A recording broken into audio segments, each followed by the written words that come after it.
information that I want to provide to you. I've got new things that we need to discuss. I now see that whenever I asked for all of those spaces, and you included wall thicknesses and corridor sizes and mechanical rooms, that now my building that I thought was going to be 10,000 square feet is now 14,000 square feet. But I don't want to change the size of any room, so how do I still make this a project? How do I still make this work? Does it work on my property? Can I get the right number of parking spaces? What's the city going to say as we start to work together? This process goes along, and at one point we say, okay, this is where we're going to start to deviate from maybe whenever you're dealing with public projects. Public projects, you're going to be hired by a client, you're going to be working with an entity, a city, a school, and they're going to say, we want to go through this entire process and we want to get those drawings complete so that we can send them out to bid and we can get competitive bids and we can see exactly what this cost is going to be, and then we're going to hire a contractor. We advocate for bringing the contractor in early. The contractor is as integral a team member as everybody else. And the fact of the matter is the contractor has their finger on the pulse of the cost of the project from the very early part. We will work with clients, we will have very successful repeat clients whenever they asked us to do a design and then bid and then build project, and all through the way we're saying, bring the contractor on board early, bring the contractor on board early. They can help us manage the budget, they can help us manage the quality, they can tell us how we can stay on track. But then we bid it and we find out, okay, now we're higher than we want to be, and we need a value engineer. And now that's going to take time. And now we need to go back to the city. And we need to do those things. We have had several clients who have come back to us and said, we're ready to do our second building now. We had a wonderful experience. We want to try that way of bringing in a contractor, having that contractor involved in the very early part of the process. And whenever they get really comfortable with that, we start to talk about having the contractor's subcontractor hire some of our engineers. Rather than us be the ones who are directing our engineer, we believe in the value of professional engineers in their projects. They really help things work right, and they help protect your product. But when we bring the right engineers in, they are great listeners, and they hear exactly what the clients want to have in their project. They will do exactly and draw exactly what you ask for, and usually that comes with a price tag at the end that is more than you realize it's going to be. But if you get the contractor on board, the contractor starts to talk to the subcontractor, and the subcontractor who knows exactly what the costs are, exactly what the lead times are, exactly what the time frames are, they hire the engineers. When they hire the engineers and it becomes part of that team, then they start managing the budget, and they start managing the time, and then whenever the costs come in, it's one of those things that it all falls into play because the contractor has been involved. They're a team member that's invested from the very beginning. This is a project that probably everybody has seen here for the last 20 years, and nobody has seen it from this vantage point because you only drive by it at 70 miles an hour, or 75, or 80, or 85, but it's the Native American Cultural Center. We've been working with a contractor, a construction manager who got brought in at the very early part of that project. And at that point, and the project was supposed to be done in 2007, open for the centennial celebration. It was a centennial project. But because of a whole host of things, the biggest of which was 9/11, which rest with funding coming from the federal government, this turned into a 13-phase, and now we're on much further phases than that, and we've been working on it now for 22 years. But if we did not have the contractor involved at the beginning, and if we did not have that contractor to have the ability to say, I can see in your documents where you can spend your next amount of money, and I can see how we can navigate this process. Do we build a part of it and complete it, or do we build all the foundations? Do we build out half of it and run the risk of not having the rest built for another 50, 70 years? I'm talking about the Capitol Dome type scenario, which was all discussed. Those are the types of things that happen whenever you don't plan early enough. And we were fortunate on that one. It happens to be a state project, but it's a construction managed project. So we were able to get the contractor involved early. All four of these projects, the 21C Hotel, all of our variety care projects, which are medical projects, the new office building downtown for the Oklahoma City Community Foundation, and the Cultural Center. They're all construction managed projects in which we brought the contractor in early. And having that ability to get the contractor at the table to where they're discussing with you what your project is and what your goal is early on, that's very valuable for your process. Because what happens otherwise is I'm going to meet with the client, and I'm going to have a discussion with the client, and we're going to do our schematic design process. And for the purpose of this, we'll say that's 6 weeks. And that's not abnormal because there's a lot of back and forth. And then I'm going to create a set of construction drawing, starting, first set of construction drawing, floor plans reflect the facility plan, site plan, just enough to where I can cut my engineer's loose, to where I can turn over CAD files. That's going to be another 8 weeks. Plus or minus, depending on the size of the project. It could be a little more, could be a little less. Then I'm going to have my engineers and all of my consultants, and we're all going to create a full set of bid documents. And that really is going to be somewhere between 8 weeks and 12 weeks. And now we're going to send it out to bid for another month. And all of this process is going to last over the course of 18 months. Plus or minus, by the time you start to where you end, that's kind of the way it happens with all the review periods in between, and cities having their reviews. And at the end, you're going to hand it to 3 contractors, and you're going to say, you get 21 days to sign in blood exactly what this is going to cost. And there's a whole lot of guessing, and there's a whole lot of risk. And some of it is because they've got the experience of doing that, and some of it is because they're going to put a lot of contingency money in your project to make sure that they're not upside down. If you bring that contractor in at that SD phase, he knows why the decisions were made. Why do I see this in the drawings? What's the reason why? And he's navigating that from a cost standpoint. He's writing scopes of work to the electrical subcontractor and to the landscape subcontractor, and he's saying, you're going to see on this page this information, that's your responsibility. You're going to see in this spec section this information, that's your responsibility. And then when the dollars come in, it's tied to a scope. That's what the contractor does when they're brought in early. So it helps in the process. There are times in which municipalities and school districts and some entities say, our charter does not allow us to do a construction managed or a design build or a design assist type delivery method for construction, but whenever we're talking about private, it is an opportunity to do so. And there's a lot of different ways and a lot of different discussions about how you can get that contractor involved early.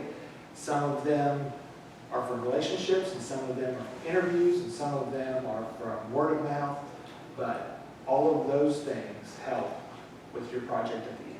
Because at the end, all you're expecting is for the things that you ask for to be there and work. And so we've over the course of the last 20-something years, we've done several projects. Now, when we bring a client in, especially when it's a private client, we ask them this question: would you allow us to start talking to contractors now, rather than waiting to the point that you get to the end? Because when you do that, your drawings are complete. You've already spent all those professional fees. If the contractor comes in and says, the market is really is high right now, costs are high, so this is going to be more expensive than you thought it was going to be, and it's really worth it at that point. So, I'll stay, I'll answer questions. Typically, whenever I walk in front of the audience, I do the exact same thing. I say, I don't like to talk, I like to hear what your thoughts are, I like to ask questions, I like to have questions asked of me, and I like to answer them. So I'll stay late if there's anybody that has any questions, or if there's any specific, I'd be happy to answer them.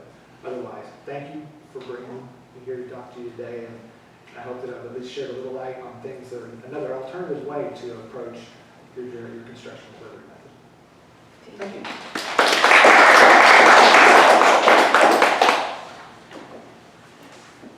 I know everyone is anxious to finish the food and get out of here, so I'll be quick. A little bit about us. We were founded in 2007, myself and my business partner, Frey Radbar. Our goal is we want to contribute to the world by having a positive building experience, and it's really important to us that it's an experience that inspires and delights the community. Your buildings need to be an interactive space with your client, your employees, and just physically it affects the community around it.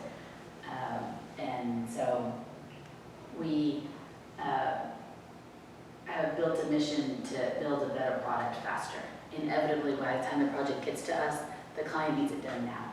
They have a construction loan that's potentially started or about to start, they've already bought the land, and the ticker is moving and money's being spent, and they just want it done immediately. So we have figured out how to build faster and have a quality product for clients using several different construction methods. So I'm going to go through those methods with you. The first type is the one that Tony hit on, which is design, bid, build. And that's very traditional for your public projects, public and federally. So visually you can see the relationship of the owner-client to the architect versus the general contractor. And it's separated, just as Tony had relayed there. And what happens is the architect is designing your entire plans. It's a full set of plans with a spec book, very detailed, everything's labeled out for you. So your pros is you're going to get your possible lowest price, and you have 100% completed documents. The cons in this is the competitive process can limit general contractors' ability to navigate design to construction discrepancies. So in this situation, you have output of change orders because it's very black and white. You have a hard bid, you get a GMP, which is a grand maximum price from your GC, and at that point, if there's one little discrepancy, they're going to hit you up with a change order. So because you're incentivizing competition, things can be left out. Nothing against the architect, nothing against the GC. This is just the output of what this is. Because it is low bid, they're going to interpret it very black and white and say, this is what we're doing. This is what the plans call for. We may know from our subcontractors that this retaining wall isn't going to hold up, or this has happened twice now, I'll go through this example, but the property that was bought, the geotech wasn't done ahead of time, and so we have an issue with land. And so now your dirt costs have elevated, and you're going to spend $300,000 more just to get your land stable to put a building on it. And that wasn't factored in to the really valuable land that you just bought. You can find some really great land, but there might be a reason that it's a little cheap.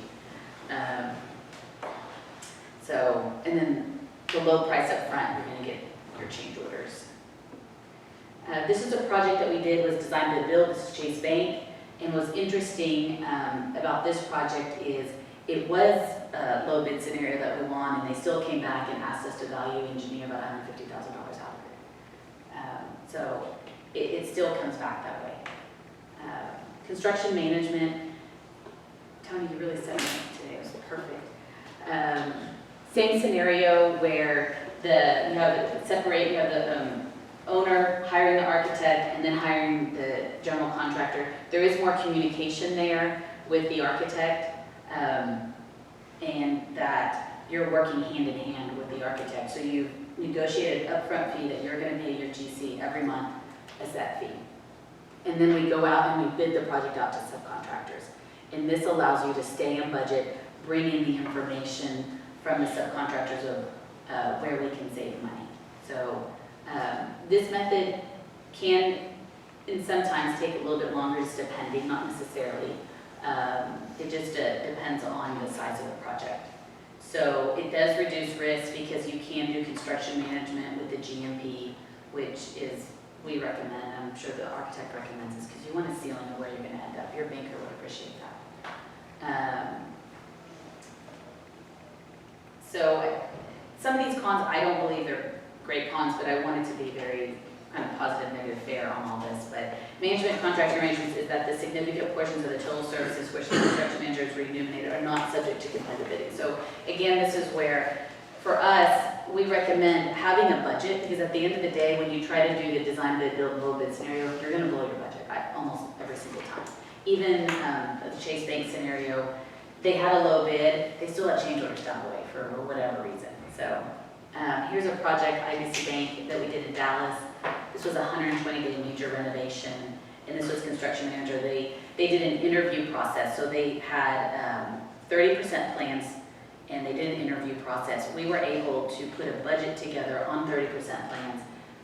We just happened to be $50,000 within budget of what the architect's price was. So good marriage until we finished this project for them in 4 months. Negotiated bid. So this bid, this process is, you have a single contractor again, and general contractors aren't competing for price. We are pushing that down to the subcontractors. So you have 100% plans, and so you set a standard for the building type, materials, standards, and finishes, and it gives a general contractor liberty to suggest outs. Your cons bid is predicted at the building general contract's qualifications, predicated, So again, this is where you want to ensure that you're interviewing your general contractor, ensure they have the experience on that building type. So general contractors, you really want to talk to references, look at projects, and make sure they've done that type. They're no different than going to a doctor, that if they're a heart surgeon, or they're a family practitioner, or they're a brain surgeon. You want to make sure you're not going to your family practitioner to have brain surgery. So you also want to make sure that your general contractor has built a restaurant, has built a bank, multifamily. Each beast is different, even the size of project. If you're looking at a 30,000 square foot project, you want to make sure that you validated that they've been involved and have done a project of that nature. Zaxby's is one that was a negotiated bid. They build these all the time, and so they had their set of plans and they knew what price point they wanted to be at. Lastly, the design build method. This brings it all together where the general contractor hires the architect. You can pick the architect, but the general contractor is the one paying them versus the other method where the client's paying them directly. So it's going to be one of the faster delivery methods because you're working hand in hand with the architect. Flexible and accommodating to a tight budget. It's more streamlined because the architect and the GC are involved from day one. They're sitting down together and talking about if it should be wood frame, metal building, or steel. What does that look like at that moment in time? With the political environment, our steel prices have gone up. So that affects what your building type is, your output is today. We're able to sit down with the architect and talk about innovative products, or especially when you are dealing with the architectural element, we're able to sit down and bring ourselves to the table and say, okay, we want to do this really cool balcony that's going to be suspended out. What's the best way to do it? How do we get there? How do we give the client their bang for their buck and have this cool element that they really, really want and not blow their budget? So it gives us leeway. The cons, the low transparency in bidding may result in higher prices.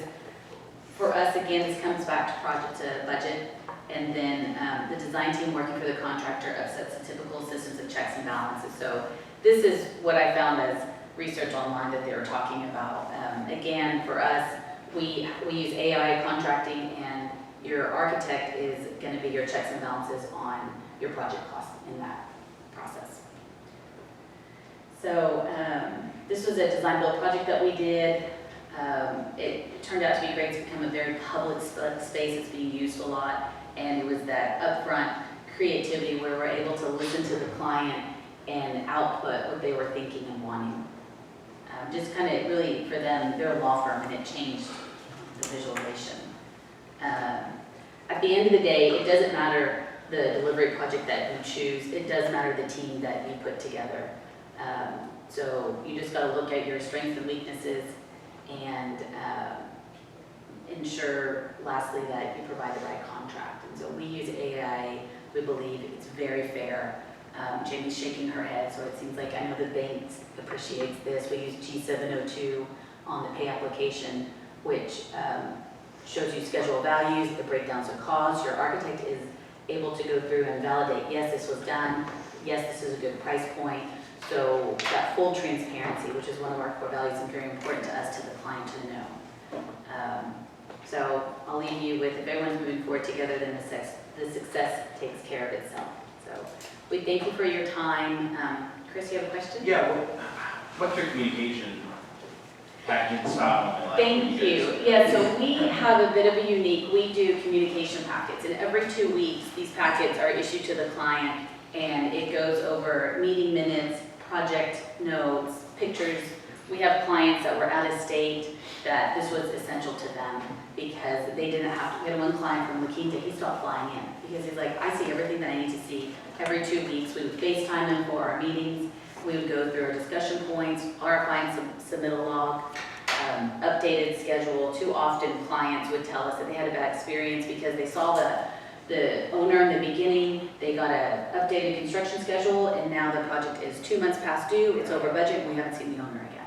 And so what's important for us is that transparency and communication. We use Procore, the client has the app, you can log in at 2 a.m., you can log in at 10 a.m. and see what's going on. Daily notes from our superintendents come to us every evening, so my director of construction, myself, my business partner, we know exactly what's happening on your project.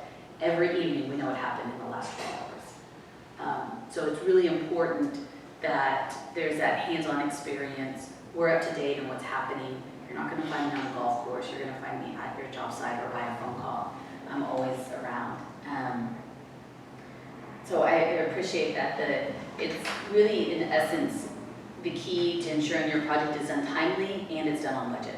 Without that proper communication, it's not going to stay on budget and mistakes are going to happen. Construction projects are not without mistakes. It's how you address them, it's how you find them, and how quickly you get to them that ensure the budget stays intact.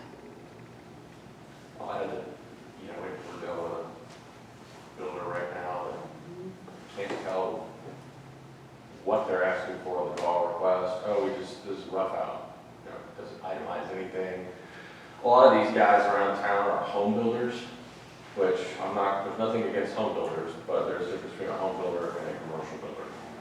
So what Nina was saying, people that have had the experience in building these buildings before, the bank definitely will feel a lot more comfortable with than a guy who's been building, subdevelopments, houses, and then all of a sudden decides he wants to be a commercial contractor. State of Oklahoma is kind of unique where we don't have any certifications for commercial builders, we don't require it.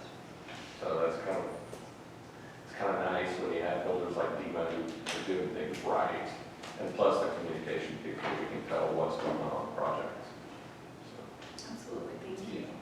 I want to thank First Citizens for breakfast this morning. We appreciate it. So we have plasticware. You can always take a cup of fruit, bagel to go. We have Ziploc bags. Yes. Does anyone else have questions for any of the speakers today? I hope you found it beneficial. I will, with the permission of the speakers, I can email out to everyone in the room your information, slides. If you guys request them, just let me know. So. And I will pass this out as soon as we, this was the checklist that I was mentioning for construction, and what you'll find too, and I didn't put on it just in the interest of time, but you'll see that all the documentation that the bank's looking for is AIA documentation. So it's very standard and case proven, and it's much better than a lot of the homemade contracts that we see. If a builder asks you what AIA is, there might be an issue. But we actually get that a lot, and they have to pay for that, access to it, but it's really widely accepted and a much better way to facilitate the transaction. So I'll hand this out to you as well. Thank you all for your time.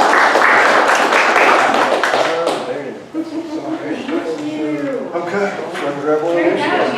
I know, when I saw your first time off, it is good. No,